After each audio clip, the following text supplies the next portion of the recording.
On vous souhaite la bienvenue à ericlatour.com. La moitié des érablières au Québec pourraient fermer sans aide gouvernementale. On en parle dans quelques instants. Mais d'abord, le bilan de la COVID en Montérégie avec le docteur Julie Lollier.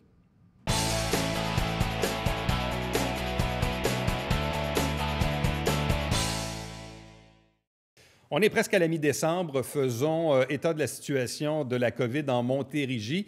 Il y a souvent ce qu'on entend sur le plan national, sur le plan local. Parfois, il peut y avoir de petites différences. C'est important aussi de les expliquer. On fait le tour de la question avec la directrice de la santé publique en Montérégie, le docteur Julie Lollier. Bonjour et bienvenue. Bonjour, merci de l'invitation. Bon, dites-moi, je regardais encore hier la moyenne nationale au Québec. Je constate à nouveau que la moyenne montérégienne est quand même sous la moyenne québécoise, mais on est encore dans une, comment je dirais, dans un secteur où on est toujours techniquement en zone rouge. En fait, plus que jamais. Ouais. On regarde ce qu'on observait là, depuis environ la mi-octobre, c'est un plateau. Puis effectivement, le plateau global pour la Montérégie, on flirtait avec la limite orange, la limite rouge. Puis ça a été comme ça jusqu'au 20 novembre environ. Puis on avait deux plateaux en Montérégie. On avait un plateau CMM qui était plus bas, si on regarde des taux globaux, là, qui était plus dans des taux du orange. Puis on avait un plateau plus élevé qui était nettement dans le rouge pour tout le hors CMM.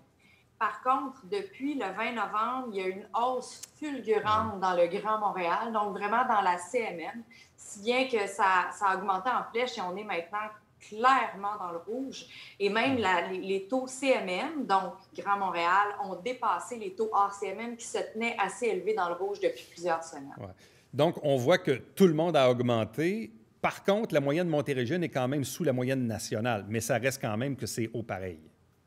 Ben oui, quand on regarde les moyennes, effectivement, il y a des régions pour lesquelles les taux par 100 000 habitants sont plus élevés.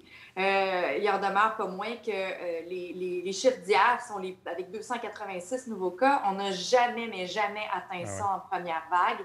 Et c'est surtout une pente, une ascension qu'on voit qui est inquiétante. Là. On voudrait vraiment ralentir cette pente-là qui ne ralentit pas depuis plusieurs jours. Il y a quand même, à l'intérieur même de la Montérégie, quand même des disparités entre sous-régions. Je regardais encore une fois le Haut-Richelieu, qui se tire pas trop mal d'affaires. Par contre, MRC-Mascoutin, il y a eu dans le bout de Sorel à un certain moment. Donc, encore une fois, la Montérégie n'est pas homogène en termes de COVID, là. Non, effectivement. Je pense qu'il faut toujours éviter de regarder des très petits découpages. Puis même quand je parle de petits découpages, je parle même de territoire de MRC. Parce que plus on a des petits territoires, il s'agit d'une éclosion dans une école avec 20-30 cas, puis on bascule du jaune au rouge foncé. Donc, les taux, quand on les regarde séparément, c'est très instable. Puis, effectivement, il y a des territoires, on pense à Mascoutin, effectivement, Pierre-de-Sorel depuis plusieurs semaines, où c'est plus élevé, puis on voit que ça continue à circuler.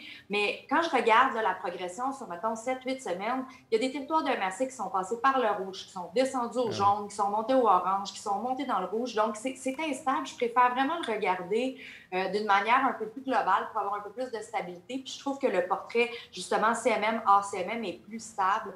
Puis c'est pas parce qu'on sait qu'il n'y a rien d'hermétique là, entre les territoires de la Montérégie. Ça fait que c'est pas parce que pendant 3-4 semaines, un territoire se tient avec des taux un petit peu plus bas que ça peut pas très, très rapidement basculer avec une ou deux grosses éclosions, par exemple. Bon, au printemps, on s'entend, le gros de la crise, évidemment, c'était surtout la transmission dans les secteurs, évidemment, des fameux CHSLD dont on a beaucoup parlé. Là, on parle davantage de transmission communautaire. La question que j'ai envie de vous poser, tu sais, je regarde au jour après jour, là, bon, au Québec, on parle de 1000, des fois c'est 1500, 1900, des fois même 2000 cas nouveaux par jour. Puis en Montérégie, vous dites tantôt, c'est à peu près 200 quelque chose. Les gens, ils l'attrapent où et comment? Parce que moi, je regarde dans mon entourage élargi, puis du monde qui l'ont attrapé, j'en connais pas. Donc, la question que j'ai envie de vous poser, c'est ceux qui l'attrapent, ils l'attrapent comment et où?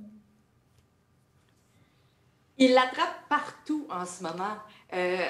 Quand on regarde, là, ça circule dans tous les groupes d'âge. Là, quand on regarde la progression des dernières semaines, là, c'est surtout chez les plus jeunes que ça a augmenté.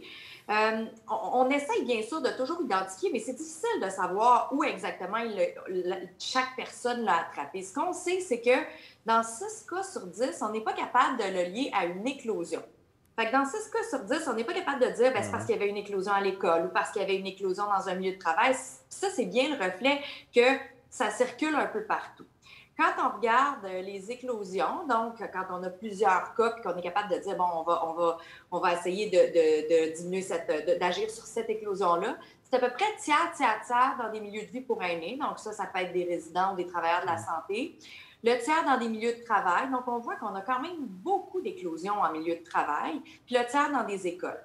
Mais le fait, justement, qu'il y en ait autant qui ne soient pas liés à des éclosions, c'est vraiment le reflet de la circulation communautaire, ce qui fait que c'est souvent par un contact. Un contact dans un milieu de travail sans que ça soit lié à une éclosion, par exemple. Un contact social, un contact à l'école. Donc, puis c'est beaucoup plus dur parce que, justement, quand c'est lié beaucoup à des grandes éclosions, bien, on agit sur les éclosions, puis rapidement, on réussit à contenir la progression. Alors que quand ça circule partout, bien, c'est beaucoup plus difficile de mettre des mesures en place, d'où l'importance de toutes nos mesures qui sont populationnelles, donc qui s'adressent à tout le monde. Est-ce qu'il n'y a pas en quelque part un faux sentiment de sécurité qui s'installe dans la relation entre personnes, entre collègues qui se voient tous les jours, puis qui ont beau porter le masque, puis se laver les mains, puis faire attention, mais au final, c'est quoi? Il y a une fausse sécurité qui s'installe. On se dit, ben non, lui, il l'a pas, c'est sûr qu'il l'a pas. Il va bien aujourd'hui, il est en bonne santé. Il n'y a personne dans son entourage qui est là. Je ne sais pas, c'est un peu ça, c'est de l'insouciance parfois qui fait qu'on ne fait pas trop attention? Bien, je ferais attention avec l'utilisation du mot insouciance. Je pense que la nature humaine est ce qu'elle est. On est grégaire, puis on aime les contacts humains, puis on est habitué. On n'est pas une société qui est habituée de vivre avec de la distanciation. Ça fait longtemps qu'on est en distanciation, puis ça demande des efforts surhumains. Puis effectivement, on a tendance à penser qu'on travaille avec des gens à tous les jours, puis que ça devient une genre d'autre bulle travail. T'sais, on a notre bulle famille, il y a les bulles école, mais il n'y a pas de bulle travail. Et on le voit en milieu de travail, la transmission, puis les éclosions qui ont lieu, qui peuvent être 3-4 personnes, mais qui peuvent être beaucoup plus. C'est souvent le relâchement, c'est souvent observé justement pendant les pauses, pendant les heures de repas. Oui, il y en a qui n'appliquent pas les mesures pendant qu'ils travaillent. Il reste que les grosses éclosions, c'est rare que c'est avec la clientèle, par exemple. C'est vraiment plus entre travailleurs, par exemple. Puis c'est vrai aussi pour certains milieux scolaires. Donc, c'est vraiment... l'impression, justement qu'on se crée une bulle alors que la bulle du travail, elle ne devrait pas avoir lieu. Il y a aussi le fait qu'on peut le transmettre en étant asymptomatique. Donc, c'est pas parce qu'on n'a pas de symptômes qu'on ne peut pas le transmettre. Puis l'autre chose qu'on remarque aussi, c'est que des gens ont souvent travaillé ou ont eu des contacts sociaux pendant qu'ils étaient symptomatiques. Donc, l'espèce de mentalité de dire « Ah, ben peut-être que c'est juste un petit rhume, je vais attendre un jour ou deux pour voir si je vais mieux ». Actuellement, ce n'est pas le cas. Actuellement, l'influenza ne circule pas. Donc, si on a des symptômes qui ressemblent à ça, il y a bien des chances que ça soit de la COVID. Donc, le message, c'est vraiment, on n'attend pas si on a des symptômes, on va se faire tester. Ouais. Donc, je comprends que c'est plus du relâchement que de l'insouciance. Bien, il y a du relâchement, effectivement. Puis c'est pour ça qu'actuellement, le message le plus important, ce n'est pas de penser à comment on pourrait resserrer, c'est de penser comment est-ce qu'on peut améliorer. Parce qu'effectivement, dans toutes les éclosions qu'on observe, il y a des choses qu'on aurait pu faire mieux. Donc, pour le temps des fêtes, là, je comprends que le gouvernement finalement a annulé les 2 rassemblements dont on nous avait parlé auparavant, mais qu'est-ce qu'on a le droit puis on n'a pas le droit? Dans le fond, on demeure avec notre bulle familiale habituelle à la maison. Là, il y a des gens qui se disent « Ouais, mais si je rencontre mon monde dehors à la terrasse, là, ça fait-tu la job pareil? J'ai-tu le droit de faire ça? » Il y a comme un terrain un peu glissant. Qu'est-ce que vous pouvez nous dire là-dessus? C'est les mêmes règles, les décrets sont les mêmes en zone rouge depuis le début. Les rassemblements extérieurs sont interdits dans les lieux publics et privés et même dans les cours. Les rassemblements extérieurs sont interdits. C'est des décrets qui sont en place dans les zones rouges depuis longtemps. Donc, les fêtes, c'est avec la bulle familiale et il y a toujours l'exception des personnes seules qui peuvent recevoir une personne et ça, c'est important. Je pense qu'il ne faut surtout pas oublier ces personnes-là pour qui le temps des fêtes va être particulièrement difficile. Donc, pour les personnes seules, oui, ils peuvent avoir la visite d'une personne. Il faut toujours essayer de garder le 2 mètres, évidemment. Là, on ne va pas chez ces personnes-là pour les contaminer. Mais je pense qu'il faut avoir une attention pour les gens qui nous entourent, qui sont plus seuls pendant la période des fêtes. En terminant, on l'a vu là, il y a quelques heures maintenant, donc Santé Canada approuve le fameux vaccin de Pfizer-BioNTech, mais le Royaume-Uni puis les États-Unis l'ont fait il y a quelques jours aussi avec la FDA. On a compris qu'il y aurait une vingtaine de sites de vaccination, dont 2 en Montérégie. Est-ce qu'on en sait plus en date d'aujourd'hui? En fait, l'approbation des sites est en cours, donc il n'y a pas de divulgation de sites que je peux faire aujourd'hui. Ce que je peux vous dire, c'est qu'on sera prêt. Les équipes travaillent vraiment d'arrache-pied pour justement être prêts dès qu'on reçoit ces vaccins-là pour vacciner le plus de Montérégiens possible. Donc, puis on a bien hâte que ça s'amorce. Et donc, ça commencerait techniquement lundi si on a les produits un peu partout au Québec, dont la Montérégie aussi? Ce qui a été annoncé, dans le fond, c'est qu'il y a un projet plus pilote avec 2 régions, avec Montréal, capitale nationale, mais dès qu'on aura l'autorisation de commencer en Montérégie, on va le faire et on sera prêt. Dernière question. Bon, c'est peut-être un peu boule de cristal, mais en même temps, avec les données de la science que vous connaissez, parce que le premier ministre Legault disait mercredi midi, avec X nombre de milliers de personnes de vaccinées entre le 14 décembre et la fin janvier, on pense qu'à partir de la fin janvier, ça pourrait commencer à aller mieux, qu'on pourrait commencer à sentir un peu d'immunité collective. 1 mois et demi, est-ce que c'est tôt ou c'est réaliste?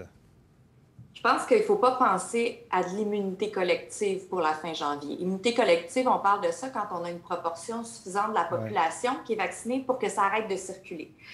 Ici, ce qu'il faut voir, c'est à partir de quand on aura suffisamment protégé nos personnes vulnérables pour que l'impact sur nos systèmes de soins, qui est ce qui fait mal en ce moment, c'est les hospitalisations, les décès, etc. Ça fait qu'à quel moment on aura reçu suffisamment de doses et on aura vacciné suffisamment de personnes vulnérables pour qu'on ait moins d'impact sur nos systèmes de soins, sur nos plus vulnérables, pour que les conséquences de la circulation du virus nous permettent d'assouplir. Et ça, je ne peux pas le dire, ça va dépendre vraiment du nombre de doses, de comment on va être capable de déplacer, de vacciner les personnes dans les CHSLD, les RPA, etc. Mais c'est sûr qu'on se prépare pour être capable d'accueillir et de donner toutes les doses qu'on va être capable de recevoir là, en Montérégie. Docteur Julie Lollier, merci beaucoup. Ça fait plaisir. Restez avec nous. Au retour, on vous parle de l'avenir des érablières.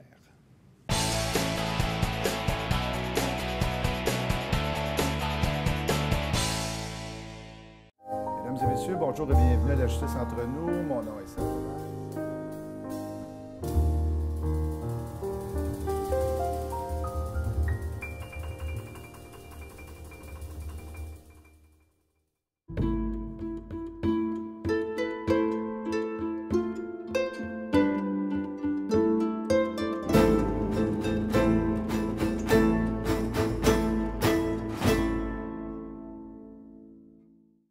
Salut, ici Alexandre Baudouin. Et François Trépanier. François, cette semaine à Sport Express, les gens ne croiront pas, mais 100% NASCAR. Camionnette NASCAR avec la sensation québécoise Raphaël Lessard. Ne manquez pas ça. Il tourne ça à droite des fois, lui. Pas sûr.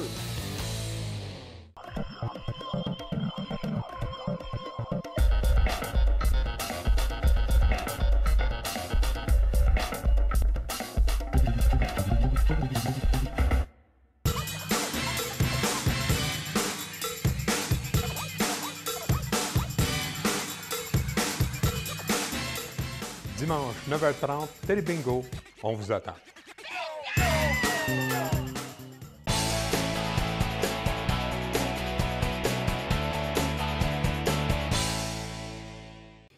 C'est pas encore le temps des sucres, mais ça va venir plus vite qu'on pense. Il y a tout ce contexte de pandémie qui n'est pas simple. Ça ne l'était évidemment pas le printemps dernier parce que la saison des sucres a duré même pas 2 semaines, après quoi, évidemment, malheureusement, la saison a été complètement à l'eau. Bref, il y a beaucoup d'incertitudes qui planent actuellement sur les érablières. Avec nous pour en parler, Mélanie Charbonneau, bonjour et bienvenue. Bonjour. Bien, on s'était vu au printemps dans une entrevue via Zoom parce que, bon, vous vous êtes fait, comme on dit, couper le sifflet assez rapidement.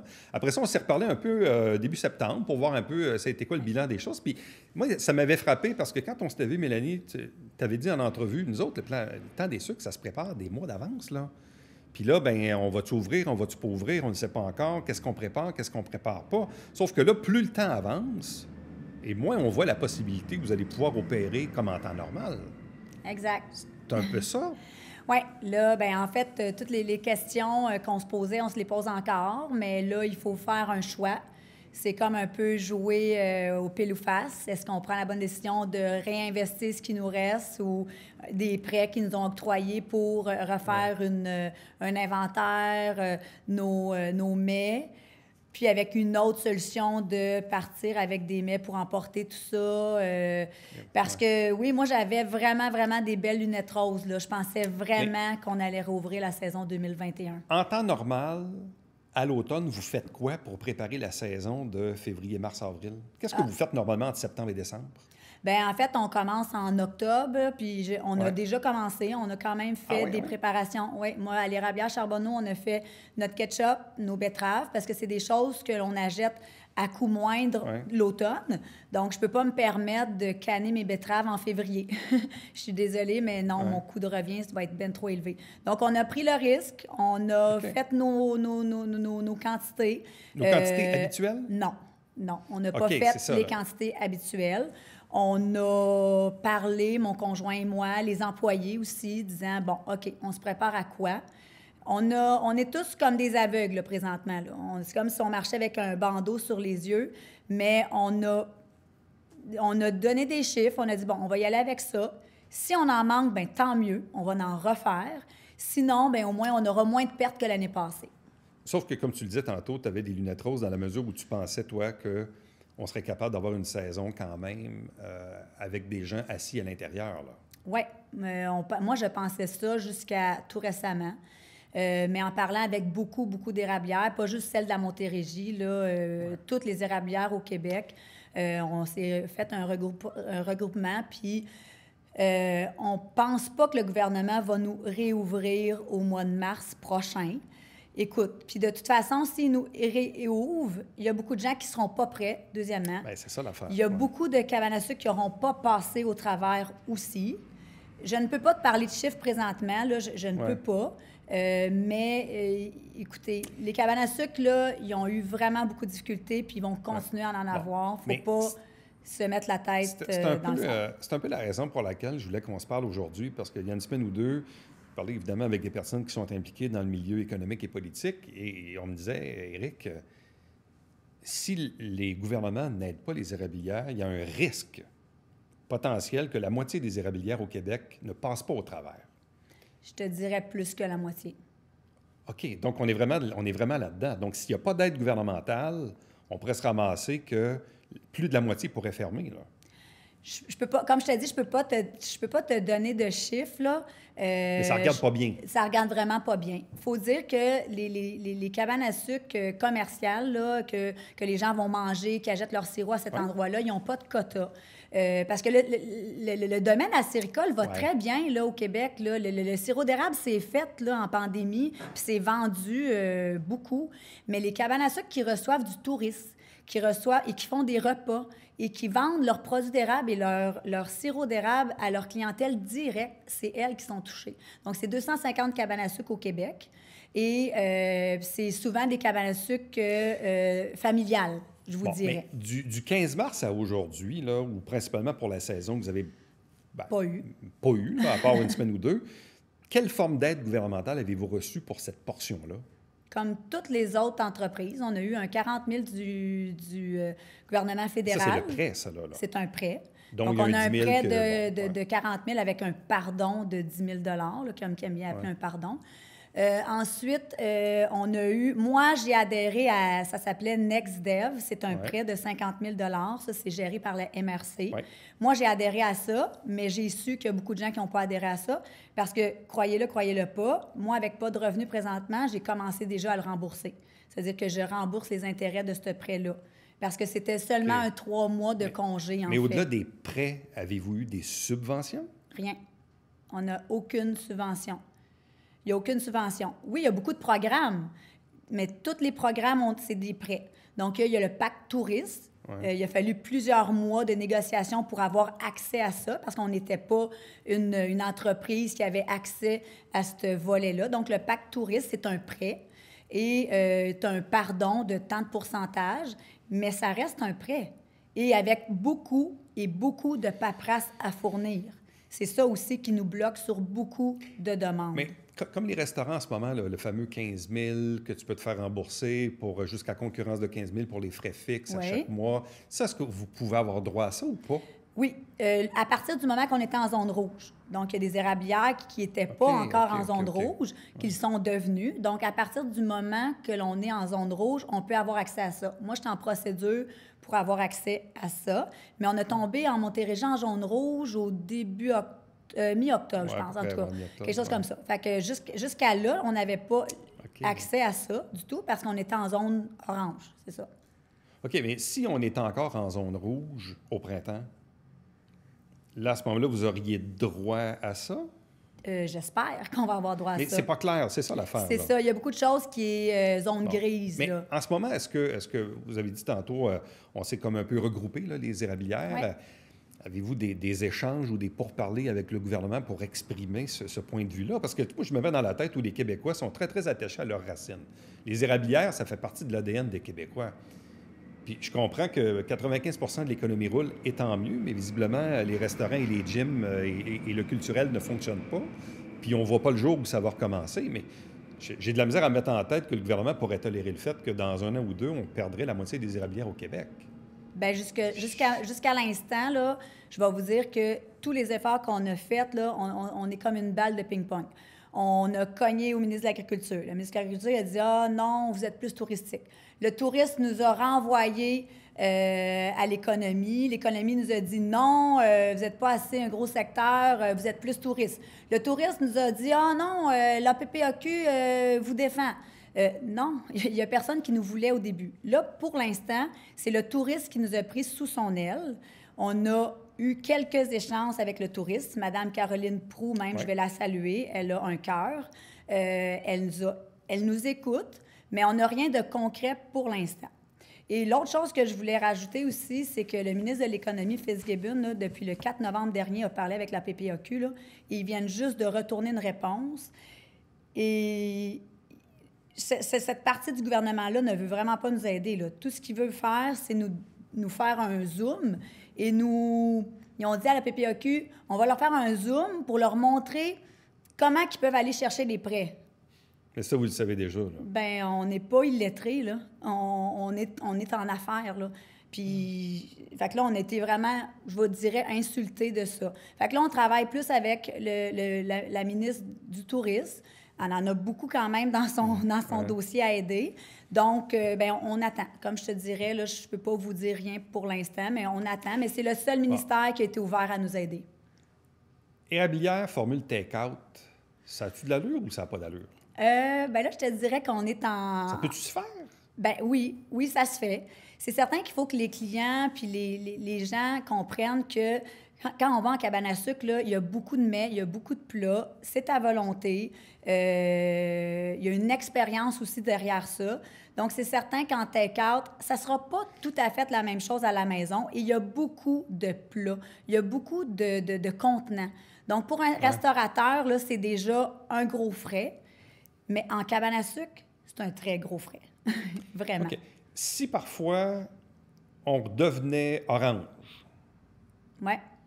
est-ce qu'on est capable d'opérer une cabane à sucre avec une limitation du nombre de personnes à l'intérieur? Est-ce que c'est rentable pareil? À tout le moins, est-ce qu'on ne perd pas d'argent au moins? Malgré les frais fixes. Je vais prendre une zone orange à moitié que rien pantoute. Ah oui? OK. Bien, on l'a connu. Je vais vous dire, c'est sûr qu'il va y avoir des choses dans la gestion qui vont changer. C'est certain. Pour que, justement, il reste du profit à la fin d'une saison. Mais en temps normal, il y a combien de places assises chez vous, par exemple? Moi, chez nous, il y a 300 places assises. Donc, je tomberais, mettons, à 150. Mais même, on ne peut même pas compter ça comme ça parce qu'il faut quand même compter les aires de service, les aires de salle de bain, les il faut quand même... fait que c'est sûr qu'on n'aurait peut-être pas un 150 places. Bon, mais disons qu'on a moins de 150 personnes alors que normalement, on a 300 et plus. On a-tu moins d'employés? Oui, mais les frais fixes sont les frais fixes. On n'a pas moins d'employés. Non. Parce qu'on a autant de nourriture à gérer quand même. Parce que dans un repas de cabane à sucre, vous avez, c'est un peu comme un 3 services, si on peut dire. Là. Vous avez la soupe, les marinades, le pain. Ouais. Après ça, il y a tout le repas complet. Là. Chez nous, c'est omelette, jambon, fèves au lard, tourtière, ragoût, etc. Et le dessert. Il ne me faut pas moins d'employés. Il faut moins d'employés pour le produire parce que j'en ai produit moins. Mais Ouais. pour le servir, Pas tant, non. pas tant. Il va peut-être avoir moins de serveurs, serveuses, mais ils vont avoir déjà plus de gestion. Il faut tout renettoyer entre chaque client. Fait que non, il va avoir autant, je vous dirais même plus d'employés parce qu'il va y avoir quelqu'un à la porte pour faire désinfecter les mains, etc., etc. Qu'il y ait 150 ou 300 personnes dans la cabane, c'est le même chauffage, c'est la même électricité. Exact. Je veux dire, c'est les mêmes frais, les mêmes taxes, les mêmes... Exact. Il va rester juste moins d'argent. C'est pour ça que je vous dis, c'est la gestion. C'est le propriétaire qu'il faut qu'il gère très, très bien, très serré ses dépenses, puis sa nourriture. Fait que là, je comprends, dans le fond, on jongle avec l'idée d'une formule take-out. On jongle avec l'idée que si on redevient orange, on pourrait peut-être opérer avec moins de monde. Mais au final, qu'est-ce que vous souhaiteriez de la part du gouvernement maintenant? Bien, c'est une aide directe. On l'a demandé depuis le début. On a même fait des conférences de presse. On en a fait tout l'été. Il y a beaucoup de propriétaires de cabanes à sucre comme moi qui ont été dans leurs médias régionaux de la région. On n'a pas été écouté de personne. Là, c'est parce que le temps s'en vient. Là. Bien, c'est ça. Ouais. Donc, oui, les gens, ils veulent garder leur tradition québécoise parce qu'on s'entend que une saison des sucres, là, c'est chaque Québécois va une fois dans sa vie. Ben oui. Puis même quelqu'un qui a de la visite d'ailleurs, là, on en a moins, là, mais il l'amène nous dans le printemps, à Cabane à sucre. On est un pilier culturel et on a même notre emblème sur le drapeau canadien. Donc, non, on est important, il faut se le dire, on est important. On n'est pas beaucoup au Québec, mais oui, on n'a pas le choix. Il faut une aide directe, parce que des prêts, là, puis je parlais avec beaucoup de propriétaires qui sont comme moi, une relève, là. On en a déjà beaucoup, là. Nos cabanes à sucre ne sont pas toutes payées, là. On est souvent 2, 3, même 4e génération. Donc, c'est malheureux, mais c'est comme ça. Mélanie Charbonneau, merci beaucoup, puis bonne chance pour la suite. Merci. Restez avec nous, on revient après ceci.